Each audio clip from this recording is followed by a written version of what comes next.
Okay, so my name's Sally Graham and I'm the author of As Black from White, and we've just got a few exciting little snippets for you today. This book is actually my biography, so it's about, obviously about my life, but and so I thought it'd be a great opportunity for you to just look at some of the complexities of talking about our lives and what we can say, what we can't say, but also that cathartic aspect of it that really brings some healing and some peace to us through journaling and writing our own personal stories. I think journals can be really helpful for us when we're writing our stories. For me, it created I sort of started with a timeline.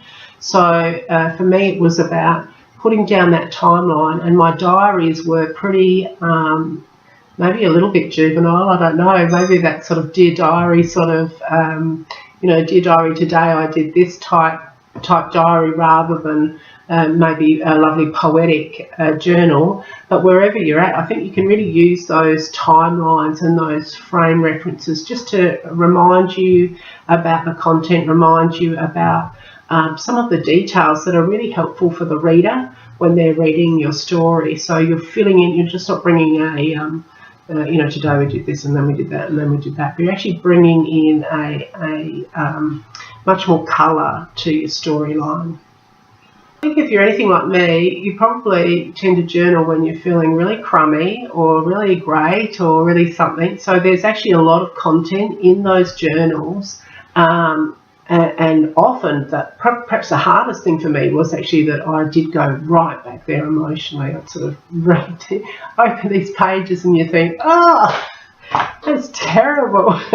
So being able to filter, bring that emotion, bring it before God, but also just filter it again so that you can think, how do I translate that so that it's something that's readable and connects with my audience, so they're not just getting blown out by all of this emotion, but actually you can really take the emotion from your journal and translate it so that it's something that your audience, ultimately you're thinking about your reader. You want to think, you might have a great story, but that doesn't necessarily make it a great read.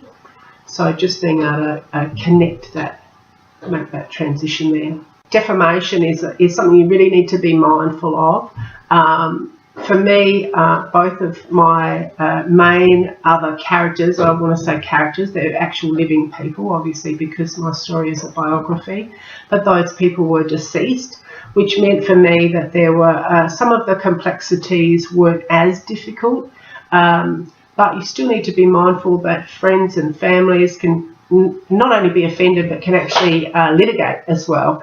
So and also I think having a sense of, is this actually helpful for my cause? So some of the things I edited out of my story because they might have been true, but that wasn't necessarily my heart or my intent. So what was really helpful for me with some of that was just reminding myself, what did I want this book to be about? So it's not about necessarily airing every single dot and incident that happened. And again, being mindful of the reader, but also of your own family, your personal life, and that once it's down, depending on, this is a very long sentence, but normally put a full stop there, right, and a comma and a semicolon.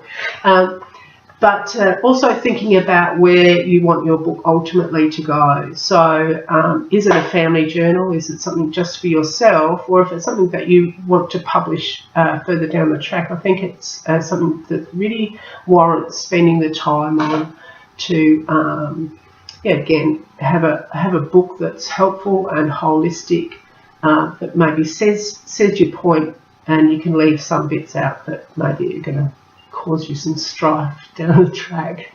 The other sort of technique that I did use is to use things that are public knowledge.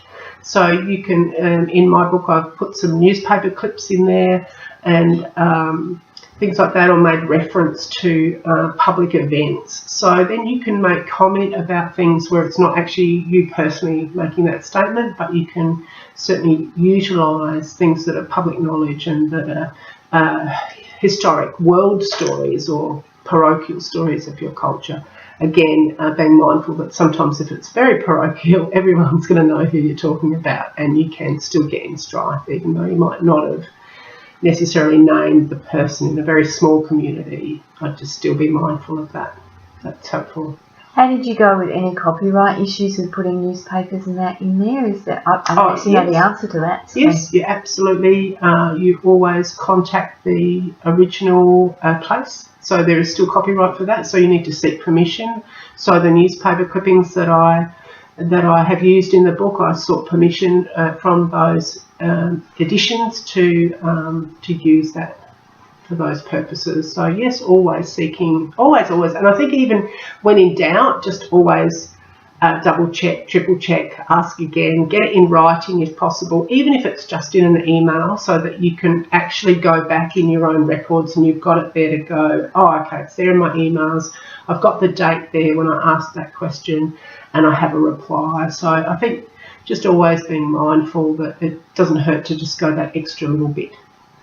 It might save you in the long run. Yeah, I'd love to read you a little bit. So this is a bit, just in context, this is a little bit of me when I was in prison. So this is directly from my journal, from my diary, from my Dear Diary.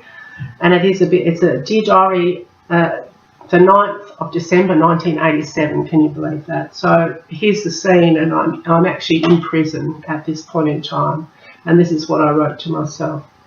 I went outside and lay on the grass, staring up at the stars, but my sight was still bounded by walls and lights. There is no darkness here except in our hearts. I wanted to lose myself in the depths of the night sky, but keys and bars were rattling around me. I wanted to be able to laugh or scream or cry. I feel alone. My heart is trying to jump out of my throat, but the lump there is stopping it. Everyone here seems to talk in their sleep. There is almost a constant murmuring. As one person clams up, another starts up. I grind my teeth. Every moment is watched, crowded with others breathing down your neck. The sound of jail is the cold echo of metal on metal. The sound you would imagine in a mental institution. Human wailings and howling amidst the rattle of keys and tap of toes on bare, hard concrete keep me awake, keep me from screaming. The sound will stay with me a lifetime. And indeed it has. So if you wanted to contact me, if you are interested in recovery, Christian testimony of God's goodness out of addiction and actually attempted murder, then please check out my website. It's asblackfromwhite.com.au, and we would love to hear from you for your prayer requests or whatever, and your feedback. God bless.